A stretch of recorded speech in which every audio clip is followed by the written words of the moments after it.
하나님의 말씀입니다. 우리가 세상에서 특별히 너희에 대하여 하나님의 거룩함과 진실함으로 행하되 육체의 지혜로 하지 아니하고 하나님의 은혜로 행함은 우리 양심이 증언하는 바니 이것이 우리의 자랑이라. 오직 너희가 읽고 아는 것 외에 우리가 다른 것을 쓰지 아니하노니 너희가 완전히 알기를 내가 바라는 것은 너희가 우리를 부분적으로 알았으나 우리 주 예수의 날에는 너희가 우리의 자랑이 되고 우리가 너희의 자랑이 되는 그것이라. 내가 이 확신을 가지고 너희로 2번 은혜를 얻게 하기 위하여 먼저 너희에게 이르렀다가 너희를 지나 마게도냐로 갔다가 다시 마게도냐에서 너희에게 가서 너희의 도움으로 유대로 가기를 계획하였으니 이렇게 계획할 때에 어찌 경솔히 하였으리요.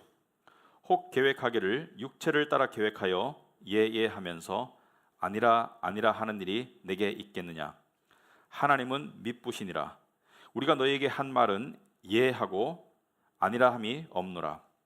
우리 곧 나와 실루아노와 디모데로 말미암아 너희 가운데 전파된 하나님의 아들 예수 그리스도는 예하고 아니라함이 되지 아니하셨으니 그에게는 예만 되었느니라. 하나님의 약속은 얼마든지 그리스도 안에서 예가 되니 그런즉 그로 말미암아 우리가 아멘하여 하나님께 영광을 돌리게 되느니라. 우리를 너희와 함께 그리스도 안에서 굳건하게 하시고 우리에게 기름을 부으신 이는 하나님이시니 그가 또한 우리에게 인치시고 보증으로 우리 마음에 성령을 주셨느니라. 아멘. 우리 앉으시기 바랍니다. 우리 말씀을 위해서 기도하도록 하겠습니다.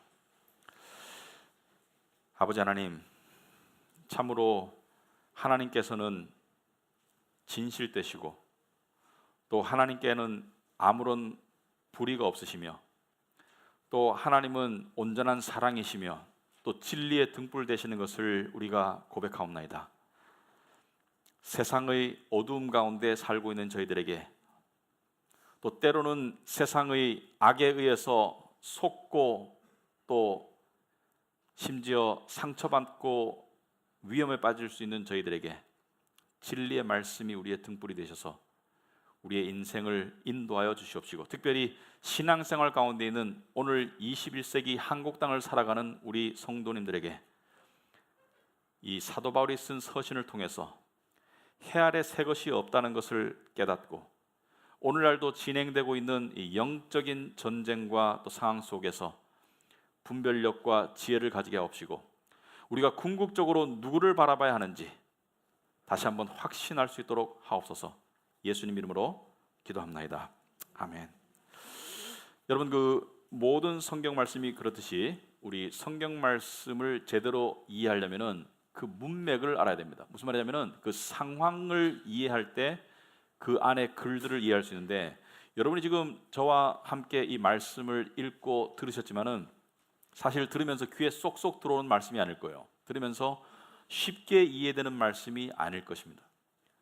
왜냐하면 이 말씀 자체도 좀 어렵지만 그 상황을 이해를 할 때 우리가 말씀을 더 이해할 수 있는데 여러분이 고린도 후서라는 것은 고린도 전서가 있겠죠. 사도 바울은 고린도 교회를 이미 방문했었고 고린도 전서를 썼었고 그 다음에 고린도 후서를 쓰고 또 재차 방문 계획을 가지고 있고 그런 속에서 고린도 교회에서 사도 바울이 없는 상태에서 또는 사도 바울이 1차 방문했을 때 그때 고린도 교회는 어떤 일이 있었는가? 여러분, 어느 지역이나 어느 사회나 교회가 처음으로 복음이 전파되고 교회가 처음으로 생기기 시작하면은 이런 일들이 일어납니다. 교회는 우후죽순으로 생겨나는데 지도자가 부족해요. 지도자의 숫자가 부족합니다. 예를 들어서 중국에서 80년대, 90년대 지하교회들이 많이 생겼을 때 지도자가 부족했어요. 지도자가 부족하면 어떤 현상이 나타납니까? 한 지도자가, 한 목사가 여러 개의 교회를 보살펴야 됩니다. 그런데 열심으로 자기 힘 닿는 힘 닿는 데까지 교회를 보살피려고 하는 그런 하나님의 진실된 지도자들도 있지만 그 틈바구니 속에서 교회를 여러 개를 접수하고 장악하고 그것을 통해서 이권을 챙기려고 하는 그러니까 2가지 종류의 나쁜 지도자들이 있습니다. 첫째는 거짓 가르침을 전파하는 거짓 선생들이 있고요, 이단들. 두 번째는 거짓 가르침까지는 아니더라도 자기의 세상적인 이권을 챙기기 위해서 교회를 접수하려는 그런 거짓 선생들이 생겨납니다. 사도 바울 시대에도 그런 선생들이 있었어요. 그래서 이 고린도 교회를 놓고 쟁탈전이 벌어집니다. 고린도 교회를 접수해서 자기의 사리 사역을 챙기려는 지도자들이 있었고, 사도 바울처럼 하나님의 진실된 사역자로서 교회를 보살피려고 하는 사람들도 있었고, 그런데 사도 바울은 이 거짓된 선생들 또는 세상적인 욕심에 의해서 교회를 접수하고 관리하려고 했던 이런 자들을 향해서 사도 바울은, 여러분, 성경 속에도 욕이 나오는 거 아십니까? 성경에도 욕이 나와요. 여러분, 어느 문화나 어느 사회나 가장 저급한 욕에는 항상 개가 들어갑니다. 개, 그죠?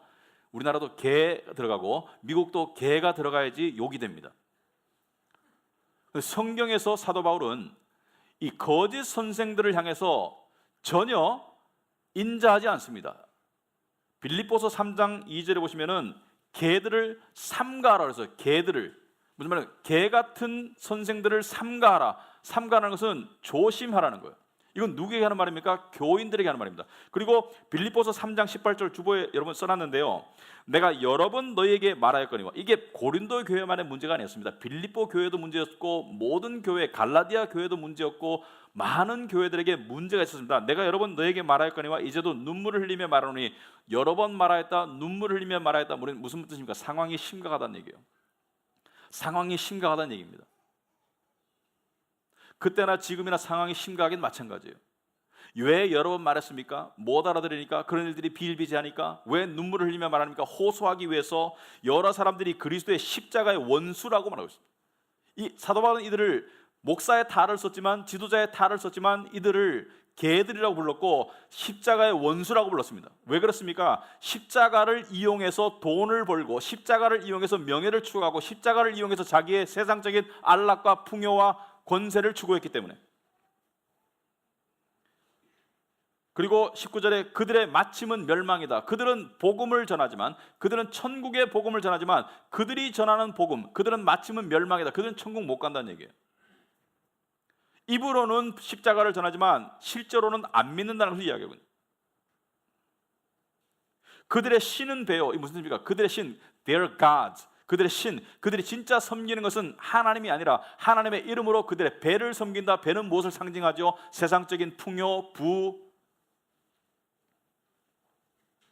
그들은 복음의 진실성과 순수성을 떠난 지도자들입니다. 그 영광은 그들의 부끄러움에 있고요. 왜? 자기의 영광을 추구하는 거예요. 하나님의 이름으로 자기의 영광과 자기의 왕국을 추구합니다. 심지어 자기 집안의 왕국을 추구합니다. 거대한 건물을 지어놓고 대대손손 해먹으려고 자기의 영광을 추구하는 가운데, 그들이 추구하는 영광은 마침내 부끄러움이 될 것이다. 왜? 하나님의 영광 앞에 그들은 부끄러움으로 전락할 것이기 때문에. 결국에는 그들은 땅의 일을 생각하는 자라. 그들은 천국을 이야기하지만 실제 그들의 마음은 땅의 풍요와 땅의 부와 땅의 권력을 추구하는, 그들은 땅에 사로잡힌 사람들이다. 거짓 선지자들을 이야기하는 것입니다. 거짓 선지자나 거짓 지도자들은 그 당시에도 있었지만 오늘날도 많이 있어요. 사도 바울이 왜 이런 얘기를 합니까? 성도들에게 분별력을 가지라는 것입니다. 왜냐하면 이들이 세상적으로 성공할 수 있는 이유는, 이들이 부를 축적하고 심지어 이들이 클 수 있고 이들이 세상적인 기준에서 성공할 수 있는 이유는 바로 이들에게 이용당하는 교인들이 있기 때문이에요. 예나 지금이나 마찬가지입니다. 해 아래 새 것이 없습니다. 고린도 교회에도 이들에게 이용당하는 교인들이 있었기 때문에 사도 바울은 안타까워했어요. 고린도 교회를 향해서 사도 바울은 하나님의 심정으로 보살피려고 했지만, 사도 바울을 대적해서 사도 바울을 공격하면서 사도 바울의 이 영향력 아래에서 고린도 교회를 뺏어오려는 거짓 선생들이 있었기 때문에 사도 바울은 어쩔 수 없이 자기를 변론합니다. 자기를 변명할 수밖에 없어요. 왜? 이들의 이 거짓 선생들의 거짓 속임수와 위협과 거짓 가르침에서 고린도 교회를 지키기 위해서 고린도 교회를 향해서 속삭이는 이 거짓 선생들의 사도 바울을 향한 이 이간질, 사도 바울을 향한 공격을 사도 바울은 방어할 수밖에 없는 입장입니다. 방어하고 싶어서가 아니라. 여러분, 사도 바울을 공격하던 거짓 선생들이 가장 많이 하던 말이 이런 말입니다. 말 주변이 없다. 여러분, 사도 바울은 사도였지만 말 주변이 없었어요. 사실은 본인도 인정했었습니다. 말 주변이 없는데 어떻게 사도가 되었느냐? 하나님께서 들어쓰셨어요. 그리고 우유부단했다. 왜 그렇습니까? 조금 이따 자세히 설명하겠지만은 계획을 세웠다가 계획이 무산된 적이 많았거든요. 특히나 사도 바울은 고린도 교회를 방문하려고 여러 번 계획을 세웠지만 그게 실행되지를 못했어요. 그리고 방문하려던 시점보다 훨씬 늦게 계획이 이루어졌기 때문에 사도 바울이 우유부단하다, 변덕쟁이다, 또는 고린도 교회를 향한 마음이 식었다, 여러 가지 말들로 사도 바울을 이간질했습니다. 그 당시에는 여러분 오늘날 같이 바로바로 연락이 안 되죠. 그러니까 장시간 몇 달, 몇 년을 떨어져 있는 가운데 사람들의 마음이 의심이 있는데 거기다 대고 거짓 선생들이 봐라, 저 사람은 우유부단한 사람이야, 저 사람은 신뢰하면 안 돼, 저 사람은 너희들을 사랑하지 않아, 그렇게 속였던 거예요. 여러분 사실 인간인지라 그럴 수 있습니다. 사도 바울이 거짓말 하려는 것이 아니라 인간의 능력의 한계, 상황의 한계 때문에 계획대로 안 될 수가 있고요, 욕심만큼 마음만큼 안 될 수가 있어요. 왜? 사람이기 때문에. 저도 목회를 하면서 그런 딜레마에 빠질 때가 있습니다. 여러분 이 예배를 드리면서 많은 분들이 이 예배만을 생각하지만 우리 교회를 넓게 보면 우리 교회는 두 회중이 있습니다. 그죠? 우리 교회는 한글 예배, 영어 예배가 함께 합쳐서 한 교회를 이룬 교회이기 때문에 저는 두 회중의 목사입니다. 많은 순간 제가 딜레마를 느낍니다. 제 능력의 한계를 느낄 수밖에 없습니다. 특히나 영어 예배를 향한 미안한 마음이 있습니다. 왜? 80%의 에너지는 이쪽으로 쏟고 20%를 쏟다 보니까 제가 못 챙기는 부분이 있는데 그래도 교인들이 이해해 주셔서 감사합니다. 그래서 제가 목회를 할 수가 있어요. 안 그러면 제가 참 못할 것 같습니다. 아무튼지 간에 사도 바울이 그런 자기의 사도됨을 변론하는 말씀이 오늘 12절 출발입니다. 12절 말씀 보시면 우리가 세상에서 특별히 너희에 대하여 하나님의 거룩함과 진실함으로 행하되 육체의 지혜로 하지 아니하고 하나님의 은혜로 행함은 우리 양심이 증언하는 바니 이것이 우리의 자랑이다. 자, 우리의 양심이 증언한다. 내가 양심을 놓고 양심에 손을 놓고 말하는데 내가 너희를 향해서 하나님의 거룩함과 진실함으로 행하려고 노력했다. 비록 부족하지만 하나님의 거룩함과 진실함을 통해서 너희들을 대하려고 했었고 세상의 육체의 지혜를 따라서 행하려고 하지 않았다. 나는 이렇게 하려고 했고 이렇게 하지 않으려고 노력했다는 것을 이야기하는데, 그럼 이게 구체적으로 하나님의 거룩함과 진실함으로 행한다는 게 무슨 뜻인가? 여러분 구체적인 질문을 해야지 이해와 깨달음이 주어집니다. 첫째로 하나님의 거룩함으로 행했다는 것은 무슨 뜻인가? 여러분 이 거룩함이라는 원래 단어, 원래 그리스 단어, 이게 영어로 이렇게 번역이 됩니다. holiness, 거룩함과 simplicity, 단순함으로 번역이 됩니다. 근데 어떻게 거룩함이 단순함과 비슷한 말이냐? 여러분 거룩함이 왜 단순함과 비슷한 말이냐? 크리스찬이 하나님의 뜻에 따라 살려면 단순해야 됩니다. 여러분 단순함이 세상적인 단순함은 미련함이에요. 세상적으로는 단순해서는 안 돼요. 왜냐하면 세상에는 많은 속임수와 많은 이 함정이 있기 때문에 우리는 이게 속임수인지 함정인지 단순하게 바라볼 것이 아니라 우리는 복잡하게 바라볼 수밖에 없지만 하나님의 말씀은 항상 진리이기 때문에, 하나님의 말씀은 오류가 없기 때문에, 하나님은 우리를 향한 선을 가지고 계시기 때문에 하나님의 말씀은 단순함으로 받아들이는 것이 성도의 믿음입니다. 하나님께서 이렇게 말씀하시면 그것을 단순하게 받고 순종하는 것이 성도가 성숙하는 지름길이에요. 그래서 성경의 진리에 관한 한, 하나님의 말씀에 관한 한 단순함은 아주 좋은 것입니다. 그러니까 지도자가 단순하다는 것은 무엇입니까? 내가 하나님의 단순함으로 너희를 대했다는 것은 하나님이 너희를 바라보는 마음, 하나님이 내가 하기를 원하는 그 단순한 그 한 가지만을 추구했다고. 무엇입니까? 바로 양을 먹여라, 양을 진리로 먹여라, 말씀으로 먹이고 양을 보살펴라. 이 단순함에서 벗어나지 않았다는 거예요. 여러분 육체의 지혜는 무엇입니까? 세상적인 지혜는 무엇입니까? 여러분 이 목회하다가요, 많은 사람들이 세상적인 성공을 말합니다. 하나님 앞에서 성공이 아니에요. 세상적인 성공을 통해서 단순함에서 벗어나죠. 어떻게 됩니까? 사람들이 몰려와요. 물질이 막 생기고 풍요해집니다. 교회가 커가고 인기가 있어지고, 그런 속에서 단순함, 양을 먹이고 말씀을 통해서 먹여야 되겠다는 단순함에서 벗어납니다. 왜? 많은 유혹들이 주어지거든요. 오라는 데가 많아요. 밥 먹을 자리, 만날 사람들, 초대받는 자리. 그래서 어떻게 됩니까? 말씀 준비가 점점 소홀해지겠죠. 적당히 말해도 사람들이 아멘 해주죠. 왜? 유명세를 타고 있으니까. 단순함에서 벗어날 수 있습니다. 여러분, 지도자는 무식해야 됩니다. 지도자는 단순해야 됩니다. 교회 지도자에게 가장 중요한 것은 말씀입니다. 그래서 자기를 철저하게 관리하는 이 단순해야 됩니다. 그리고 성도들도 마찬가지예요. 성도들도 세상에서는 단순하면 안 되지만 하나님의 진리에 관한 단순한 성도가 되어야지 하나님 안에서 자랄 수가 있어요. 여러분 아이를 키울 때요, 이런 아이가 있습니다. 부모의 말을 무조건 믿고, 좋은 부모니까 무조건 믿고 단순하게 순종하는 아이가 있어요. 그 아이는 잘 자랍니다. 그 아이는 철이 들어요.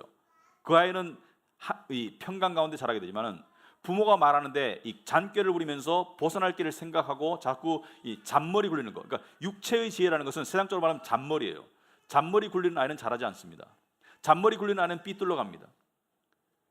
영적으로도 마찬가지죠. 우리가 하나님을 나의 주님으로, 선하신 주님으로 안다면은 단순한 성도가 되어야 됩니다.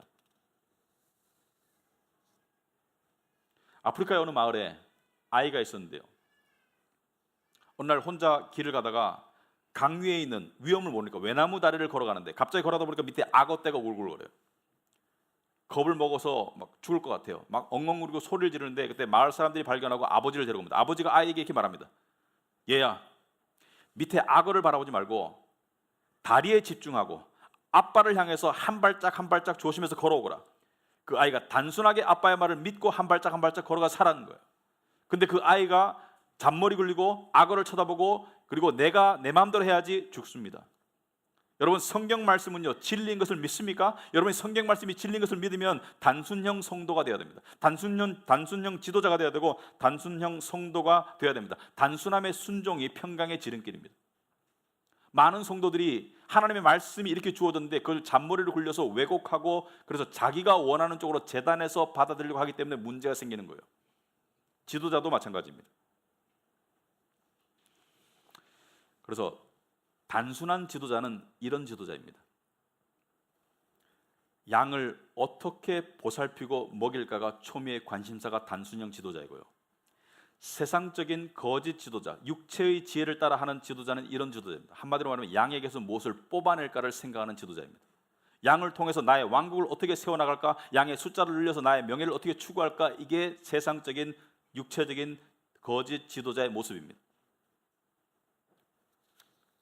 사도 바울이 그들을 향해서 그들의 신은 배라고 얘기했죠. 그들이 하나님을 이야기하지만 그들이 진짜 추구하는 신은 자기의 배입니다. 자기의 배. 두 번째, 하나님의 진실함으로 행한다는 것은 무엇인가? 여러분, 진실함은 무엇입니까? 진실함은 저는 이렇게 정의하고 싶습니다. 진실함을 자기가 말하는 것을 진짜 믿는 사람이 진실한 사람입니다. 믿음에 관한 한. 자기가 말하는 것을 진짜 믿는 사람이 진실함이에요. 여러분, 이 목사님들 사이의 이야기를 들어보면요, 참 깨는 이야기가 있습니다. 깨는 이야기. 어느 두 목사님이 성지순례를 갔어요. 제가 들은 이야기입니다. 그래서 김 목사, 박 목사로 칩시다. 성지순례를 보면서 예수님이 골고다 언덕이고 예수님이 여기서 뭐 십자가에 죽으셨고 예수님이 이 길을 하셨고, 그래도 김 목사가 박 목사한테 물어요. 박 목사, 이거 진짜 믿는 거야? 박 목사는 이거 진짜 믿고 목회하고 있어? 무슨 말입니까? 지지난주인가 지난주에 우리 교회 피아노 조율사가 왔어요. 이 피아노를 조율하러 왔는데 한 2년에 한 번씩 우리 피아노를 조율합니다. 근데 이분이 3시간을 조율했어요. 상당히 성실하게, 추운데 아주 이 히터를 키지 말라는 거예요. 왜냐하면 히터 키면 히터 소리 때문에 피아노 조율을 못하기 때문에 피아노에 아주 몰입해서 조율을 열심히 하더라고요. 그래서 끝나고 난 다음에 저한테 끝났다고 하길래 제가 이제 저 혼자 있었기 때문에 제가 이렇게 예를 지킨다고 가서 수고하셨습니다 이야기하는데 형 주줄주줄 계속 말씀을 시작하는 거예요. 여러 가지 이야기를 하는데 자기가 많은 교회를 다니고 있다. 그래서 근데 교회들이 돈을 잘 안 주더라. 그래서 우리는 돈을 보내드릴 겁니다. 제가 드리는 건 아니지만 우리 간사님이 보내줄 겁니다. 우리는 분명히 오늘 보내드릴 겁니다. 제가 그렇게 아니고 갔더니만은 목사님들이 평소에 성도를 대하는 거하고 자기를 대하는 거는 완전히 다르다고 이야기하는 거예요. 그래서 왜 이런 얘기를 하나? 근데 이 사람이 말을 끊을 수가 없어요. 그런 사람 알죠? 말을 계속 주절주절 하시는 분, 남이 듣거나 말거나 계속 자기 혼자 얘기하시는 분. 자기 혼자 얘기하는데 한 20분을 들었어요. 근데 나중에 제가 슬슬 도망 들어갔거든요. 근데 따라오면서 또 이야기하다가 제가 그래서 저쪽이 문이라고 말씀드리고 했는데 여러분, 이 사람이 이 말을 했어요. 웃을 일이 아니고요. 사실 목사님들도 천국 안 믿으면서 천국 팔아서 장사하는 거잖아요. 제가 그 말을 딱 듣는데 이 사람이 많은 목사를 알아요. 많은 교회를 방문했는데 사실 목사님들 자기도 천국 안 믿으면서 천국 팔아서 장사하는 거잖아요. 왜 그러냐고 물어보니까 왜 그러냐면은 천국 믿는 것 같이 안 보여요. 천국 정말 믿으면 그렇게 못해요. 여러분, 그 말씀을 제가 들으면서 이렇게 우리가 비춰지고 있구나. 여러분, 진실하다는 것은 무엇입니까? 내가 전하는 것을 내가 정말 믿는 거예요. 내가 정말 믿으면 내가 전하는 것을 전하게 되고요, 내가 정말 믿으면 그대로 살아가게 됩니다. 우리가 십자가를 이야기하고 천국을 이야기하지만, 하나님을 이야기하지만 실제 내 마음속에는 그걸 안 믿는 거예요. 이건 목사도 마찬가지고 성도도 마찬가지입니다. 바울은 두 마음을 품지 않았어요. 바울은 자기가 전하는 천국을 믿었어요. 바울은 자기가 전하는 십자가를 믿었어요. 바울은 십자가만이 유일한 인간의 구원의 길인 것을 믿었어요. 바울은 그게 가장 중요한 것을 믿었어요. 바울은 세상적인 풍요보다, 명예보다 그게 더 소중한 것을 믿었어요.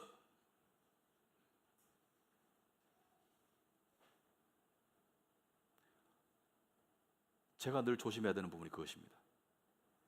여러분도 마찬가지고요.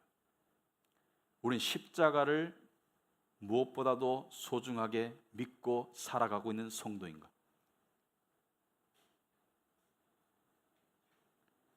사도 바울은 13절에 이렇게 말합니다. 오직 너희가 읽고 아는 것 외에 우리가 다른 것을 쓰지 아니하노니 너희가 완전히 알기를 내가 바란다. 너희가 읽고 아는 것은 무엇입니까? 바로 성경 말씀을 말하는 거예요. 나는 고린도교회 여러분들이 너희가 읽고 아는 것 외에 우리가 다른 것을 쓰지 아니한다. 무슨 말입니까? 성경 말씀 외에는 우리가 어떤 것도 전하지 않을 것이다. 소위 말해서 나는 성경 말씀 읽고 세상 얘기 안 하고, 성경 말씀 읽고 내 원하는 목적대로 끌고 가기 위해서 왜곡하고 성경을 수단으로 이용하지 않고 성경을 있는 그대로, 말씀 그대로 전할 것이다. 내 생각을 주입하는 것이 아니라 하나님의 생각을 받아서 너희들에게 전할 것이다. 그래서 너희가 완전히 알기를 내가 바란다는 거예요. 저는 이것이 지도자가 가져야 될 가장 커다란 덕목이고 어느 교회가 가져야 될 가장 거룩한 야망이라고 생각합니다. 여러분, 교회들이 나쁜 건 아니지만 새해가 되면 신년 표어가 있어요. 올해 표어가 있습니다. 우리 교회는 표어가 없습니다. 일부러 없습니다. 왜? 우리의 표어는 2017년에도 똑같고 2018년에도 똑같고 2019년에도 똑같을 거예요. 왜? 우리의 표어는 바로 복음의 진리를 끝까지 전하자. 있는 그대로 끝까지 전하자. 예수님 오실 때까지, 또는 우리가 부름받을 때까지. 이게 우리의 표어입니다. 그러므로 우리는 몇 년도 표어가 없습니다. 우리 어떤 계획도, 물론 계획이 필요하겠죠. 교회를 향한 물리적인 계획이 필요하겠죠. 우리 어떤 계획도 이것을 넘어설 수 없습니다. 14절에 너희가 우리를 부분적으로 알았으나 우리 주 예수의 날에는 너희가 우리의 자랑이 되고 우리가 너희의 자랑이 되는 그것이라. 여러분, 자랑이라는 말이 교만적인 자랑을 말하는 게 아니에요. 서도벌에 말하는 게, 우리 주 예수의 날은 바로 주님의 재림 때, 우리가 주님 앞에 섰을 때 너희가 우리를 부분적으로 알았으나 그때는 우리의 속내를 다 알게 될 것이다. 우리의 속 의도와 너희를 향한 사랑을 다 알게 될 것이고, 그날 너희가 우리의 자랑이 되고 우리가 너희의 자랑이 되리라. 이것은 무슨 자랑을 말합니까? 이건 교만의 자랑이 아니라 이건 감사의 자랑입니다. 감사의 자랑. 무슨 말입니까? 예수님이 다시 오셨을 때 여러분, 지도자로서 양들이 지도자를 향해서 당신이 우리를 진리의 길로 인도하셨기 때문에 참 주님 앞에 너무나 감사하고 당신이 자랑스럽습니다. 이것은 교만의 감사가 아니라 자랑의 감사죠. 마찬가지로 지도자는 양들을 향해서 주님 앞에 섰을 때 여러분들이 제 말을 단순히 믿고 따라와줘서, 제 말이 아니라 제가 전하는 하나님의 말씀을 단순히 믿고 따라와주고 잘 받아 먹으며 잘 자라줘서 진리의 길을 함께 걸어줘서 너무나 보람되었고 너무나 감사하고 자랑스럽다는 것을 이야기하는 것입니다. 여러분, 우리 교회 성도들, 지도자들과 성도들은요, 항상 우리는 주님의 오심을 기억하면서 서로를 대해야 됩니다. 우리는 영원히 함께 할 존재들이기 때문에 영혼을 의식하면서 인식하면서 서로 대해야 되겠습니다. 그리고 15절에 내가 이 확신을 가지고, 확신하는 건 무엇입니까? 여러분들이 나를 따라와 줄 것이다, 나도 여러분들을 제대로 보살필 것이라는 확신을 가지고 너희로 2번 은혜를 얻게 하기 위하여 먼저 너에게 이르렀다가 2번 은혜를 얻게 위한다는 것은 두 번째 방문, 두 번째 서신, 여러 가지 의미가 있습니다만은 16절에 너희를 지나 마게도냐로 갔다가 다시 마게도냐에서 너에게 가서 너희의 도움으로 유대로 가기를 계획했었다. 무슨 말입니까? 내가 고린도 너희를 방문하고 마게도냐로 갔다가 마게도냐에서 다시 유대로 돌아올 때 내가 너희를 지나서 돌아올 것을 계획했으나 성경에 보면 이 계획대로 안 됐어요. 이 계획이 무산되었어요. 고린도를 먼저 가지 못하고 마게도냐를 먼저 갔다든지, 또는 바울이 원래 계획했던 시간보다 더 늦게 고린도 교회를 방문했기 때문에 다른 거짓 선생들이 봐라, 자기가 온다고 해놓고 안 왔잖아, 우유부단하잖아, 변덕쟁이잖아.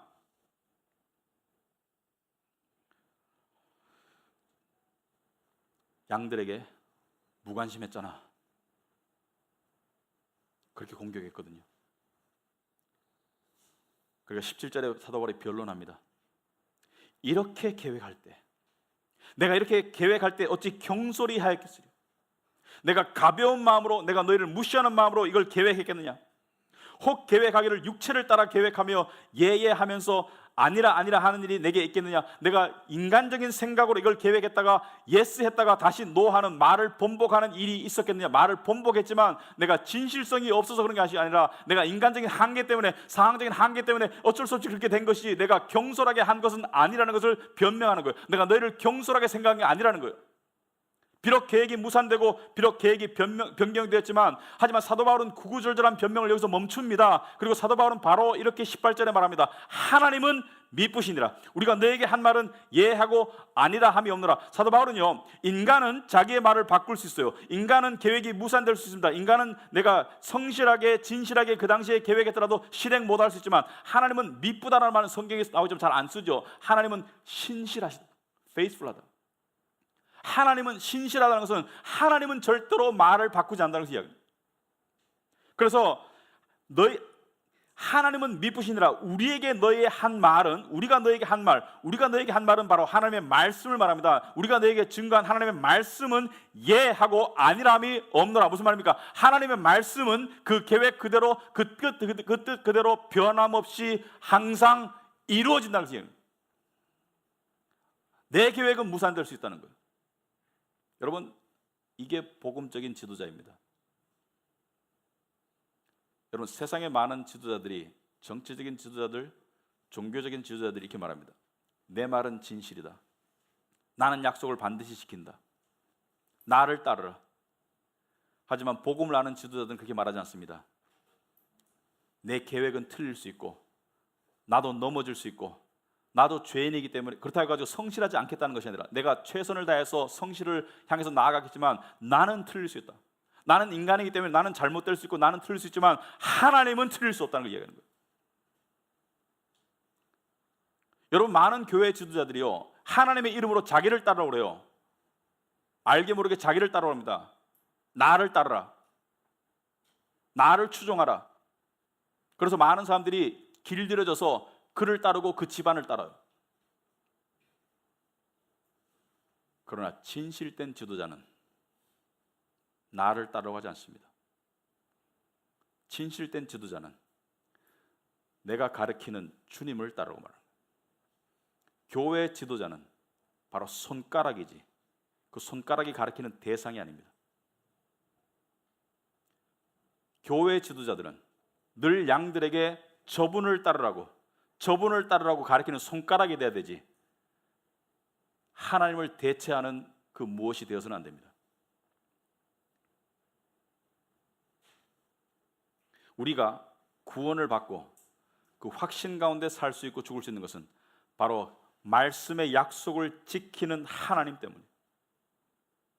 그래서 하나님의 말씀은 항상 예스라는 거예요. 노가 없다는 겁니다. 변경이 없고 취소가 없다는 것입니다. 하나님 말씀은 항상 예스지 노가 아니라는 거예요. 그걸 19절에 사도 바울이 이렇게 말합니다. 우리 곧 나와 실로아노와 디모데로 말미암아 너희 가운데 전파된 하나님의 아들 예수 그리스도는 예하고 아니라함이 되지 아니하였으니 그에게는 예만 되었느니라. 나는 노가 될 수 있어요. 나는 예스했다가 노가 될 수 있지만 예수 그리스도, 우리가 너에게 전파한 하나님의 아들 예수 그리스도는 항상 예스이다. 그에게는 항상 예만 된다. 20절에 하나님의 약속은 얼마든지 그리스도 안에서 예가 되니 하나님의 모든 약속은 얼마든지 무엇이든지 그리스도 안에서 항상 예스이지. 그런즉 그로 말미암아 우리가 아멘하여 하나님께 영광을 돌리게 되느니라. 아멘. 우리가 너에게 전한 하나님의 말씀은 항상 예스이다. 무슨 말입니까? 성경은 약속과 예언으로 이루어졌습니다.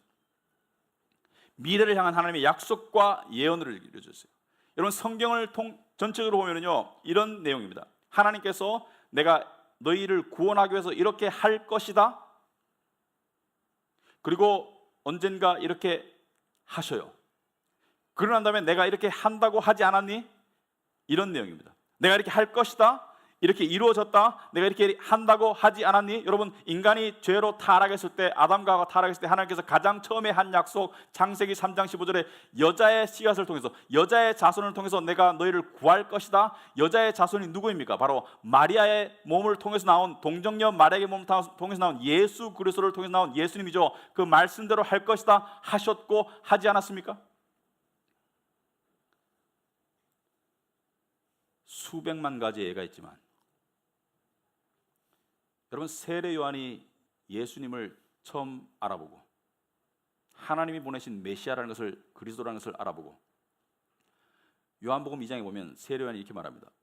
보라, 세상 죄를 지고 가는 하나님의 어린 양이로다. 세상 죄를 짊어지고 가는 하나님의 어린 양이로다. 여러분, 이게 세례 요한이요, 예수님을 보고 그냥 갑자기 즉흥적으로 어떤 말이 떠올라서 이렇게 표현하면 예수님을 잘 표현하겠구나 이렇게 말한 게 아니에요. 세례 요한의 말은 구약의 수많은 말씀과 이스라엘의 삶을 예수님께서 성취하러 오셨다는 것을 이야기하는 거예요. 여러분, 이스라엘 백성들의 절기 중에 유월절, 초림절, 초막절, 여러 가지 절기가 있지만 가장 엄숙한 날이 바로 속죄의 날입니다. Day of Atonement. 속죄의 날이 가장 엄숙한 날이에요. 왜? 이 속죄의 날은 이스라엘 모든 사람들이 성전 앞에 모여서 대제사장이 염소나 양을 2마리를 데려옵니다. 그래서 한 마리는 잡아서 피를 백성들에게 뿌려요. 그래서 피를 흘리지 않고는 죄가 용서될 수 없다. 죄의 싹은 사망이다. 죄를 인해서 죽어야 되기 때문에 양의 이 대신 죽는 양, 이 피를 뿌림을 통해서 너의 죄가 씻음을 받는다는 것을 매년 행했어요. 그 의식을 통해서 백성들에게 무엇을 가르쳤습니까? 언젠가 진짜 하나님의 어린 양이 올 것이다. 그런데 속죄 양은 무엇입니까? 그 2마리 염소나 양 중에 한 마리는 대제사장이, 아론 같은 대제사장이 그 뿔에 손을 얹어요. 그리고 기도합니다. 여호와 하나님, 저와 만 백성의 죄를 이 양에게 짊어지웁니다. 그리고 그 기도를 하고 난 다음에 그 양을 풀숲으로 보냅니다. 혼자. 여러분, 양이 풀숲에 혼자 가면 시간의 문제이지 맹수에게 잡아먹혀 죽습니다. 찢겨 죽어요. 그러니까 죄를 짊어지고 대신 죽는 양을 속죄양이라고 합니다. 세례 요한이 예수님을 보고 보라, 세상 죄를 지고 가는 하나님의 어린 양이로다. 하나님께서 구약의 말씀과 구약의 풍습을 통해서 미리 알려주신 예언하신 것의 성취를 이야기하는 거예요. 예수 그리스도가 나의 죄를 짊어지고 가시는 것이다. 여러분, 성경에 구원과 관계된 모든 중요한 약속들은 바로 주의 날에 이루어집니다. 성경에는 주의 날, the day of the Lord, 주의 날이 2번 나와요. 여러분, 첫 번째 주의 날은 예수님의 초림을 말합니다. 이제 우리는 2번째 주의 날을 기다리고 있습니다. 그날 심판이 있을 거고요, 그날 천국과 지옥이 갈릴 거고요, 그날 많은 사람들이 자기 행위대로 하나님께 갚으심을 얻을 겁니다. 비록 성도라 할지라도 우리의 행위대로 하나님께서 상급을 주실 거예요. 하나님은 공의로운 하나님이시거든요. 그러므로 하나님의 모든 약속은 예스라는 거예요. 그렇다면 여러분은 어떤 관점으로 살아야 되겠습니까? 그걸 말씀드리기 전에 지도자는 어떤 자세로 살아야 되겠습니까? 지도자가 가져야 될 여러 가지 덕목이 있습니다. 지도자는 하나님 앞에서 하나님의 마음으로 양들을 보살피는 것이 본분이지만, 지도자는 아까도 말했듯이 나를 따르라가 되서는 안 됩니다. 지도자가 부각되서는 안 돼요. 여러분,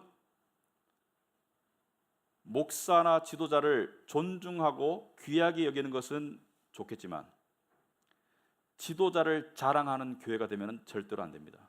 우리 목사님은 박사학위가 있어, 우리 목사님은 어떤 이유든지 간에 지도자를 자랑하면 안 돼요. 우리는 항상 예수 그리스도를 따라야 됩니다. 지도자는 예수 그리스도를 따를 수 있도록 도와주는 자들이에요. 지도자는 목자가 아닙니다. 목자는 주님입니다. 여러분, 양을 칠 때요, 양들이 목자를 따라가지 않습니까? 근데 목자는 항상 양치기 개들을 데리고 양을 쳐요. 양치기 개들은 어떤 역할을 합니까? 양들이 무리에서 이탈할 때 짖어서 무리에 다시 돌아가도록 만들고, 양들이 위험한 데 갈 때 다시 돌아오도록 만들고, 그래서 양들이 계속 지도자를 따라가도록 만들어요. 목자는 바로 양치는 개와 같은 존재들입니다. 우리 인간적인 목사나 지도자들은 양치는 개와 같은 존재들이고, 예수님이 목자입니다. 여러분, 스스로에게 물어보기 바랍니다. 목사가 여러분을 위해서 죽었습니까? 아니면 예수님이 죽었습니까? 예수님이 죽었어요. 그러므로 주님을 더 두려워해야 됩니다. 주님을 더 신뢰해야 됩니다. 목사는 필요합니다. 목사의 직분은 존귀한 직분입니다. 하지만 목사의 직분은 주님을 가르치는 것에 있는 것이지 자기를 바라보는 것이 아닙니다. 여러분, 신앙생활 속에서 결단해야 되는 게 있어요. 우리는 은연중에 누군가를 바라보고 의지하고 살아가기를 원합니다. 여러분, 제가 이해할 수 없는 게 있어요. 때때로 목사가 스캔들이 날 때가 있습니다. 지도자가 스캔들이 나가지고 목사가 이 파국을 맞이할 때가 있어요. 그럴 때 그 결과 많은 그 교회 교인들이 교회를 떠납니다. 저는 그게 이해가 안 돼요. 목사가 파국을 맞이하는 건 이해가 됩니다. 사람이니까. 하지만 교인들이 목사가 파국을 맞이했다 해가지고 그 교회를 떠나는 것은 이해가 돼요. 하지만 교회 자체를 떠나는 것은 이해가 안 됩니다. 그건 뭘 말합니까? 평소에 목사를 너무 바라본 거예요. 하나님을 바라봤으면 다른 교회를 가면 돼요. 왜 교회를 떠납니까? 목사가 파국을 맞았다고 왜 교회를 떠납니까? 다른 교회를 가면 돼요. 다른 성경적인 교회를 가면 돼요. 왜 떠나겠습니까? 바로 목사를 너무 많이 바라봤기 때문에. 우린 주님을 왜 믿을 수 있습니까? 우리 주님을 믿어야 한다는 명제에는 동의하지만 왜 믿을 수 있습니까, 여러분?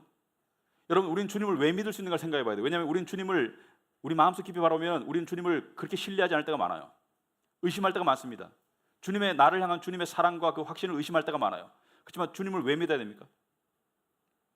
여러분, 인간이 가지고 있는 이 결속 또는 사랑, 애정, 인간이 가지고 있는 그 애정 중에 가장 위대한 애정이 무엇입니까? 바로 모성애라고 하죠. 모성애. 부부는 갈라질 수 있어요. 갈라지면 안 되겠지만 모성애는 안 갈라집니다. 정상적인 경우에. 여러분, 부성애와 모성애 어느 게 더 강한가요? 제가 이렇게 말하면 미련한 질문이죠, 그죠? 답이 뻔한데. 여러분, 같이 배고플 때 밥을 먹으면 알아요. 아빠는 자기 먼저 먹고 애 먹여. 그러나 엄마는 애 먼저 먹이고 자기 먹어요. 애가 아플 때 밤새도록 끙끙 앓을 때 엄마 아빠 옆에 있으면 아빠는 잠을 자, 엄마는 잠을 안 자요. 세상 사람들이 다 나를 버려도 어머니는 자식을 떠나지 않습니다.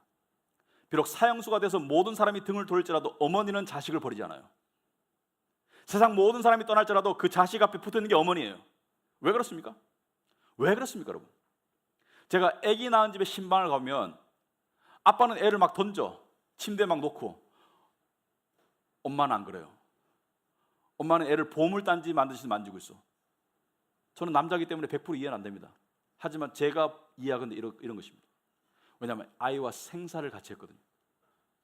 무슨 말입니까? 여러분, 요즘에는 그런 일이 많지 않지만 옛날에는 아이를 낳으러 들어가면서 고무신을 벗어나고 들어가면서 이런 생각을 여자들이 다 했다고 그래요. 내가 이 고무신을 다시 신을 수 있을까? 내가 이 고무신 다시 신고 나올 수 있을까? 왜? 옛날에는 아이 낳다 많이 죽었어요. 그러니까 아이를 낳는다는 것은 목숨을 건 일이에요. 비록 의술의 발달로 목숨을 잃지는 않는다 치더라도 여러분, 아이를 낳으러 가는 여자들 보면은 불안하죠. 왜? 그 고통과 피를 흘려야 되죠. 피를 흘려야 되는 그 고통을, 산고의 고통을 겪어야 아이가 나오지 않습니까? 극심한 고통과 심지어 생명의 위협 가운데 태어난 내 분신이 아이입니다. 그러므로 모성애를 능가할 수가 없습니다. 그래서 이사야서 49장 15절에 여러분 주보에는 안 나왔지만 이런 말씀이 있습니다.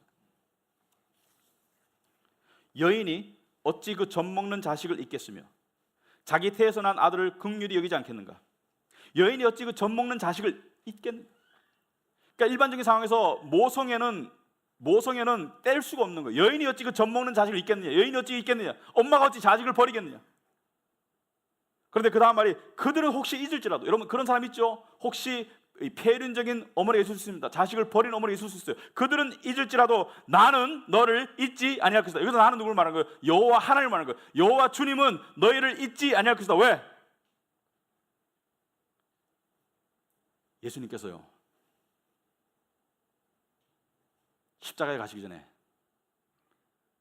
제자들에게 사람이 죽기 전에 가장 진실된 말을 하거든요. 예수님의 말씀은 항상 진실이지만 심각한 말씀하시거든요. 여러분, 죽기 전에 이렇게 농담하며 죽을 수 있습니까? 죽기 전에 뭐라고 말했습니까? 여러분 주변에 없지만 요한복음 16장 21절, 여러분 성경에서만 펴보세요. 뭐 스마트폰에서 펴됩니다. 요한복음 16장 21절.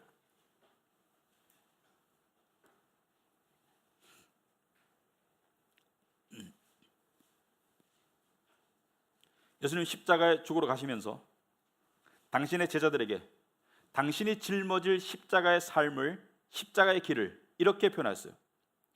요한복음 16장 21절에 여자가 해산하게 되면 그때가 이르렀으므로 근심하나 아기를 낳으면 세상에 사람 난 기쁨으로 말미암아 그 고통을 다시 기억하지 아니하느니라. 이것은 무엇을 말합니까? 십자가의 고통이 바로 마치 해산하러 가는 것처럼 그 죽을 것 같은 고통이다. 그렇지만 아이가 태어나면, 여러분, 어머니가 이 분만실로 들어갈 때 그때 불안감과 그때 그 고통, 그 겪는 그 과정이 아이가 태어난 그 기쁨 때문에 아이를 안으면서 다 사그러들죠. 다 녹아납니다. 아이를 안는 아이가 태어난 기쁨 때문에 모든 고통이 잊어진다는 거예요. 마찬가지로 예수님께서 내가 지금 십자가의 길을 가지만 내가 부활하고 난 다음에, 내가 너희들을 낳고 난 다음에, 너희들에게 구원의 새 생명을 주고 난 다음에 나는 그 모든 아픔과 고통을 잊을 것이다, 이걸 말하는 거예요.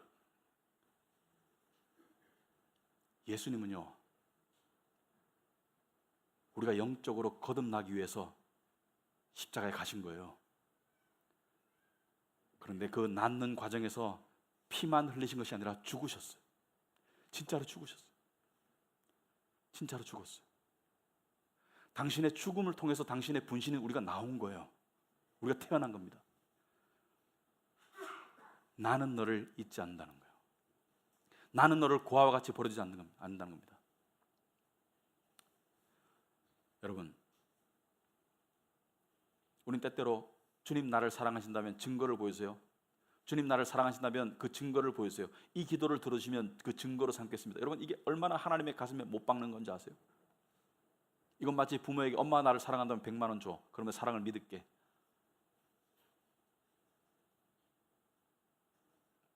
존재적인 사랑입니다. 존재적인 사랑. 당신을 죽이심으로 우리를 낳은 거예요. 당신이 피를 흘림으로 우리를 낳은 거예요. 우리를 낳다가 죽으셨어요. 누굴 바라봐야 됩니까? 누굴 바라봐야 됩니까? 누굴 바라보려고 교회에 나왔습니까? 여러분을 끝까지 책임지실 주님을 바라보기 바랍니다. 기도하겠습니다.